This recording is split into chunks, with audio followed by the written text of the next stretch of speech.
In today's video, I am going to teach you how to check spreads on Pepperstone. To begin, make sure you are already logged into your Pepperstone Creator platform.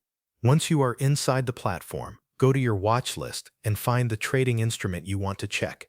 This could be a forex pair, an index, a commodity, or another available market. After selecting the instrument, open its chart or trading panel. This is where you will be able to see the live pricing for that market.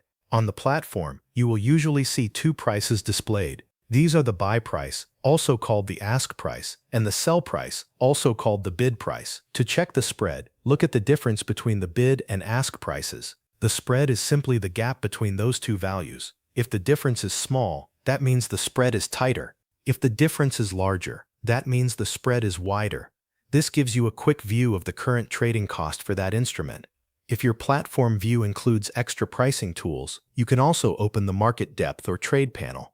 This can give you more detailed pricing information and help you see how prices are being offered in real time. While this is not always required, it can be useful if you want a closer look at current market conditions.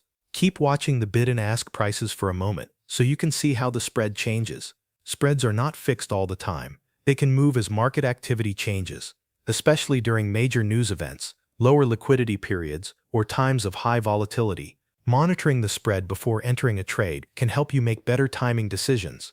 If you want to compare spreads across different instruments, return to your watch list and select another market. Then open the chart or trading panel for that instrument and review its bid and ask prices in the same way. This makes it easy to compare costs between different trading options on the platform. Continue checking the spread for any instrument you are interested in before placing your trade. Once you can clearly see the bid and ask prices and understand the difference between them, you have successfully verified the current spread for that trading instrument. Thanks for watching. That covers everything you need to know.